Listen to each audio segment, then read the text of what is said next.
Selamat pagi. So, ini adalah video untuk kelas fisik hari Selasa. Cikgu tidak ada di sekolah, jadi cikgu post video pengajaran. Oke, sebenarnya hari Selasa itu cikgu mau kita bincang latihan di muka surat 152 hingga 153. Hari itu kita ada bincang sedikit, tapi hari ini kita bincang sampai habislah polanya. Oke. Coba lihat soalan 1. Raja menunjukkan litar transistor. Perintang P mempunyai 10 kilo ohm. Untuk menyalakan mentol, beza keupayaan merentasi perintang P mestilah sekurang-kurangnya 2 volt. Oke. Baik. Perintang P ini adalah PPC ya. Perintang peka cahaya. Kalau kita lihat anak panah ini anak panah adalah simbol cahaya. Jadi nampak ini saja. Kita akan tahu ini adalah PPC, perintah peka cahaya. Baik, macam mana sistem ini berfungsi? Ini biasa digunakan di lampu jalan raya. Dan kadang-kadang kalau di rumah pun ada guna juga. Bila gelap saja, terus otomatis lampu itu terpasang. Oke, macam mana ianya berfungsi? Baik, perintah ini apabila tidak ada cahaya atau pada waktu gelap, ianya akan rintangannya akan tinggi, oke? Baik, bila rintangannya tinggi di sini, apa yang berlaku adalah voltan yang merentasi bagian sini pun, bagian YZ ini pun akan tinggi. Jadi arus akan terhasil di sini, di litar tapak ini. Baik, litar tapak ini apabila ada arus mengalir, otomatis transistor ini sebagai switch otomatis akan hidup. Jadi bila hidup, maka sedikit arus ini akan menyebabkan arus di bahagian litar pengumpul di sini, ini litar pengumpul, akan bertambah arus di sini, litar pengumpul. Jadi hanya cukup untuk memasang atau menyalakan lampu, tuh ya. So itu macam mana sistem ini berfungsi lah. Oke, apa soalannya tadi? Oh, ini soalannya, apakah nilai tertinggi perintang S apabila mentol menyala? Oke, berapa rintangan sini? Ya, kalau ini menyala. Oke, baik. Maklumat, oke, kita tengok dulu rumus itu ya. Nah, rasanya ini kita sudah pernah bincang, tapi cek ulang saja untuk yang pelajar tidak hadir hari itu kan. Baik, BP maksudnya voltan yang merentasi perintang PPC. Dia kata voltan yang merentasi perintang P itu adalah 2 volt. So, sini 2 volt lah. Vx ini adalah voltan atau beza keupayaan yang merentasi X sampai Z. Ini keseluruhan sinilah. Jadi itu sama dengan dari sini sampai sini kan, sama dengan 12 volt. So Vx 12 volt, Vp 2 volt. Nilai itu Vp bagi Vx ini sebenarnya sama dengan rintangan P, jumlah rintangan P bahagi dengan jumlah Rp dan campur Rs. Jadi rintangan P bahagi dengan jumlah rintangan dari sini sampai sinilah. Oke. Dan di kata sini rintangan pada P itu 10 kilo ohm. Jadi kalau sini 10 kilo ohm, berapa pula sini? So, kita masukkan nilai sajalah. Kita tahu Vp itu adalah 2 volt, Vx 12 volt, Rp 10 kilo ohm. Nah, ini tukar saja 10 kilo ohm tambah Rs. So, ini sudah dari matematik, langkah matematiknya kita selesaikanlah. Ini boleh darab silang, ini darab situ, yang 12 ini darab sini. Oke, kita akan dapat Rs itu adalah nilai 50 kilo ohm. So, sini akan jadi 50 kilo ohm apabila perintang sampai ini, rintangannya meningkat sehingga 10 kilo ohm. Barulah ada arus mengalir untuk hidupkan transistor. Oke. Untuk soalan 2, Raja menunjukkan simbol transistor NPN. Oke. Yang ini adalah kolektor kan? Ini adalah pengumpul. Oke, tapak, ini pengeluar. Kita tahu jumlah arus di pengeluar ini adalah hasil tambah jumlah arus yang merentasi yang melalui pengumpul dan tapak. Jadi berapa? Berapa jumlah IC dia kata. Oke. Nah, sorry, IE. Ini IE. So, IE sama dengan IB tambah IC lah. 5 mA tambah 120 mA dapat 125 mA. Oke. Oke, soalan 3. Oke, ini satu lagi sistem yang menggunakan PPC juga. Ini pun menyalakan lampu juga ya. Oke, kata sini namakan komponen P. Nah, ini kita tahulah perintah peka cahaya atau PPC. Apakah fungsi bagi komponen P? Mengawal voltan tapak secara otomatis. Nih, voltan tapak ini ya. Kenapa mau kawal voltan tapak? Untuk kawal arus di litar tapak. Ini litar tapak. Oke, di sini ada litar pengumpul. Ya. Apakah fungsi R? Apa fungsi sini? Oke, mengawal dan menghadkan arus tapak supaya transistor tidak rusak. Jadi maksudnya kalau tiba-tiba rintangan ini sangat tinggi, menyebabkan voltan pun tinggi, maka arus yang besar akan mengalir di litar tapak.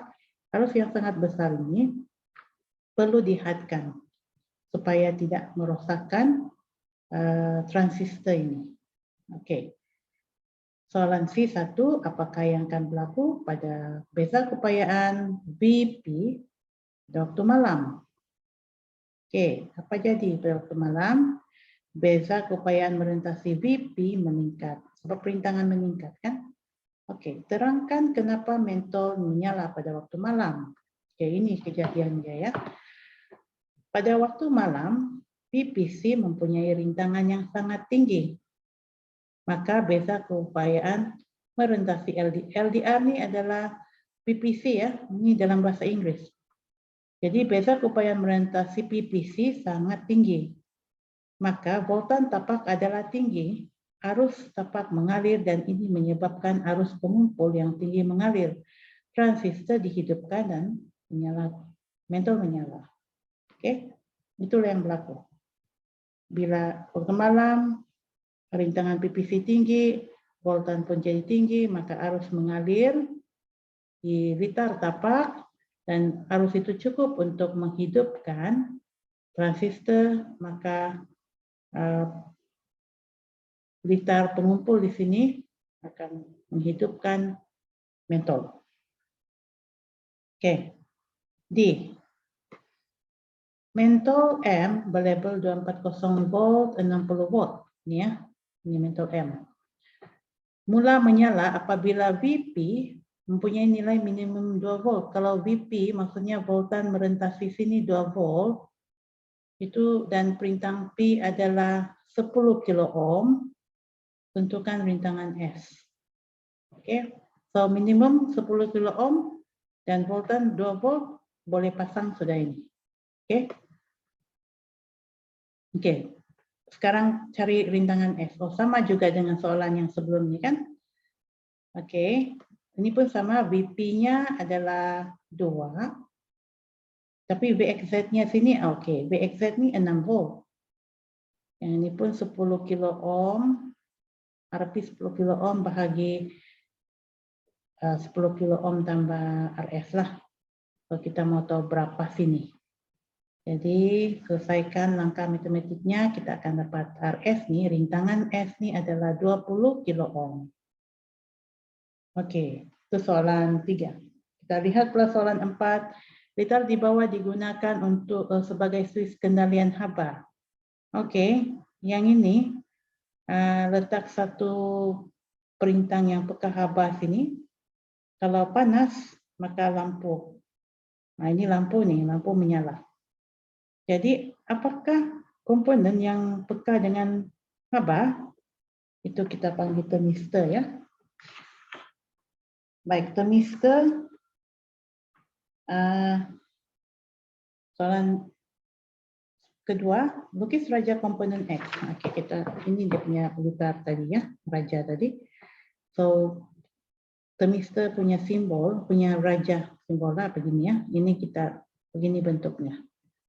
Oke, namakan terminal E, B, dan C. Oke, E ini mestilah tapakkan Oke. B ini pengumpul, V itu adalah pengeluar. Oke. Oke, soalan C. Untuk menghidupkan mentol ini ya, beza keupayaan merintangi X mesti paling kurang 4 volt. Maksudnya beza keupayaan sini paling minimum 4 volt. Nah, baru tuh switch ini, switch otomatis, maksudnya transistor hidup, mentol akan menyala.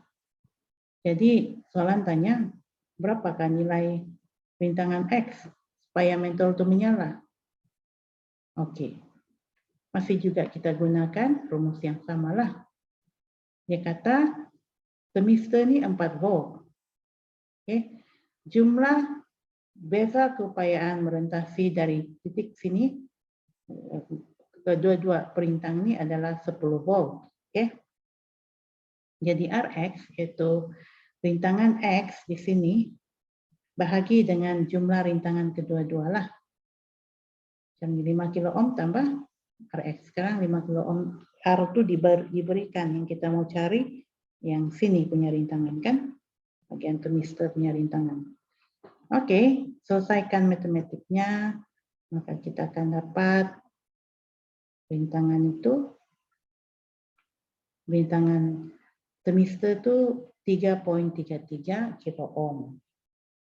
Oke, jadi kalau sini 3.33 kilo ohm akan menghasilkan beza keupayaan di sini sebanyak 4 volt. Nah, bila begitu barulah mentol menyala. Oke. Oke, soalan 2, apakah yang berlaku pada mentol X apabila rintangan X ialah 1 kilo ohm? Kalau 1 kilo ohm saja sini. Kalau rintangan thermistor 1 kilo ohm saja, apa yang berlaku? Berapa itu voltan X? Voltan X hanyalah 1.67, masih guna rumus yang sama ya. Oke, tapi di sini 4 nih, tukar kepada Vx lah. Oke. Dan Rx nih tukar kepada 1 kilo ohm. Sebab di atas sini X itu rintangan dia 1 kilo ohm. Rx nih tukar kepada 1 kilo ohm. Jadi kita mau tahu berapakah voltan ini. Maksudnya voltan yang merentasi sini. Jadi didapati, ya ini pindah saja tuh, ini pindah pergi sebelah, gitu kan? Pindah pergi sebelah, oke ini selesaikan matematiknya, kita akan dapat voltan X adalah 1.67 volt. Jadi soalan tanya, mentol X itu apa yang berlaku? Menyala kah tidak? Kamu rasa menyala kah tidak mentol X itu? Soalan sini kata beza keupayaan merintangi atau merentasi X mesti paling kurang pun 4 volt. Barulah itu mentol hidup kan. Tapi sini 1.67 volt saja. Jadi Vx nih, maksudnya beza keupayaan merentasi X nih kurang daripada beza keupayaan minimum. Jadi tidak cukup tidak cukup voltan untuk hasilkan arus yang cukup untuk hidupkan transistor. Transistor tidak akan hidup, maka mentol tidak menyala. Oke. Oke, itu 4 soalan tadi. So, kamu buka pula di muka surat 156 ya. Nah, itu soalan struktur. Soalan struktur ini biasa ada di kertas 2 lah. Oke. Baik, yang ini pula soalan tentang litar diod. Ini daya tahan 2 jenis litar, raja 1.1 dan raja 1.2. Oke, disambungkan pada mentol PQ. Oke. Kita mau bandingkan 2 litar inilah. Oke, E1, bandingkan sambungan diod-diod kepada terminal sel kering. Oke, coba tengok. Kalau diod, ini adalah dia punya anode, maksudnya terminal diod ada terminal positif negatifnya kan. Bagian positifnya adalah anode, yang anak panah ini adalah positif. Yang garisan macam ini, garisan ini adalah terminal negatif. Jadi anode bagi raja 1.1 ini disambung ke terminal apa? Terminal positif battery kan? Oke, anode pada raja 1.1 disambung pada terminal positif battery. Tapi di sini raja 1.2 anode pada raja 1.2 disambung pada terminal negatif battery. Oke, so itu perbandingan dia. Oke, bandingkan nyalaan mentol. Oke, sini kalau kita sambung anode ini pada terminal positif, maka mentol-mentol ini menyala. Saja 1.2 ini kan tidak menyala. Kan? Oke, kenapa begitu? Hubung kaitkan antara sambungan diod kepada terminal sel kering dengan nyalaan mentol. Jadi apabila diod, anode pada diod disambungkan pada sel terminal positif sel kering, mentol tidak menyala apabila terminal positif diod disambungkan kepada terminal negatif bateri.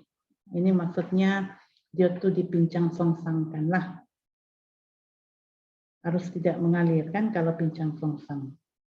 Oke, mentol menyala apabila terminal positif diod disambung kepada terminal positif bateri atau pincang depan. Oke. Sekarang kita teruskan soalan 2. Soalan 2, terangkan bagaimana sistem audio berfungsi. Oke, ini ialah ada mikrofon dengan speaker sekali ya. Ini satu sistem audio ya. Oke, dia suruh terangkan macam mana nih transistor berfungsi di sini. Ini sangat menarik ya. Baik, transistor untuk sistem audio nih, dan transistor ini sebenarnya digunakan sebagai amplifier. Sebelum ini kita bincang transistor itu sebagai switch automatic kan untuk hidupkan lampu. Kadang-kadang kalau kita guna termistor, transistor itu digunakan untuk hidupkan alarm, untuk warning kebakaran. Tapi untuk sistem audio ini, transistor ini digunakan berfungsi sebagai amplifier, yaitu membesarkan arus. Di sini kata transistor boleh digunakan sebagai amplifier untuk menguatkan isyarat yang lemah supaya menghasilkan output yang lebih besar dan kuat. Oke. Baik, apabila suatu bunyi sampai ke mikrofon, tenaga bunyi itu menyebabkan diafragma mikrofon bergetar dan satu arus berubah-ubah dihasilkan. Jadi fungsi mikrofon sini, apabila kita bercakap di sini ya, di mikrofon tu, mikrofon ni diafragma dia, ada satu sistem dalam mikrofon tu akan menukarkan gelombang bunyi suara kita kepada arus elektrik, isyarat elektrik ya.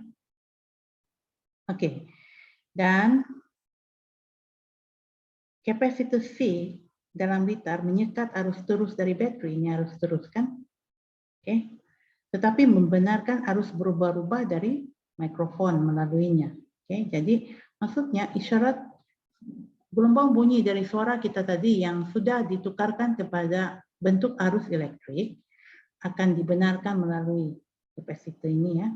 Jadi kita boleh membayangkan di sini arus elektrik, sebab suara kita kekuatannya berubah-ubah, betul? Jadi maksudnya arus elektrik yang mengalir di sini pun dia punya nilai pun akan berubah-ubah juga. Arus berubah-ubah itu kemudian menyebabkan perubahan kepada arus tapak. Kamu paham di sini ada litar tapak. Suara kita yang sudah dalam bentuk arus elektrik itu oleh kerana berubah-ubah juga, jadi adalah perubahan pada arus tapak. Oleh kerana transistor ini berfungsi sebagai amplifier, perubahan yang kecil pada arus tapak akan menghasilkan arus yang besar di litar pengumpul. Jadi perubahan kecil pada arus tapak akan menyebabkan satu perubahan yang lebih besar pada arus pengumpul. Dia akan ada arus yang besar di sini. Arus pengumpul yang berubah-ubah itu mengalir ke pembesar suara. Pembesar suara, dia punya fungsi ini berlawanan dengan fungsi mikrofon. Fungsi pembesar suara adalah menukarkan arus elektrik tadi kembali kepada gelombang bunyi. Oleh kerana di litar pengumpul ini arusnya sudah besar, jadi amplitude gelombang bunyi yang akan terhasil, yang akan ditukarkan itu juga akan jadi besar. Jadi sebab itu kenapa speaker boleh membesarkan suara kita, sebab ada transistor dan ada litar pengumpul ini. So gelombang bunyi asal tetapi oke. Di atas ini arus pengumpul yang berubah-ubah itu mengalir dalam pembesar suara dan ditukarkan kepada gelombang bunyi yang berfrekuensi sama dengan gelombang bunyi asal tetapi dengan amplitude yang lebih tinggi. Maksudnya suaranya akan lebih kuat lah. Oke, salin ini ya dalam kamu punya buku. Oke. Nomor 3. Terangkan bagaimana lampu menyala pada waktu malam dan padam pada waktu siang secara otomatis. Yang ini kita sudah bincang lah kan tadi. Ini pula switch otomatis ya untuk lampu. Oke, transistor switch otomatis ada PPC sini kan. So, waktu malam apa yang dalam keadaan gelap apa berlaku? Ingat dalam keadaan gelap rintangan PPC tinggi, voltan merentasi PPC pun meningkat atau bertambah, maka keadaan ini akan menyebabkan arus tapak meningkat juga. Dengan ini arus pengumpul IC juga bertambah dan lampu L dalam meter pengumpul akan dihidupkan. Maksudnya ini cukup arus untuk hidupkan transistor hidup, maka ada arus yang besar yang dapat menyalakan lampu L itu. Oke, kalau waktu siang dalam keadaan terang, rintangan PPC rendah, voltan merentasi PPC juga akan berkurang. Keadaan ini mengurangkan arus tapak, dengan ini arus pengumpul IC juga berkurang dan lampu L tidak dapat dihidupkan. Maksudnya bila tidak cukup arus untuk menghidupkan transistor, maka tiada arus ini dan lampu pun tidak menyala lah. Oke, salin ini dalam kamu punya buku hitam. Nanti cikgu akan gambar jawaban ini dan postkan. Oke, jawaban itu di dalam WhatsApp group. Oke, itu saja untuk pembelajaran hari Selasa ya. Oke, nanti hari Kamisnya cikgu akan post lagi video. Oke, terima kasih.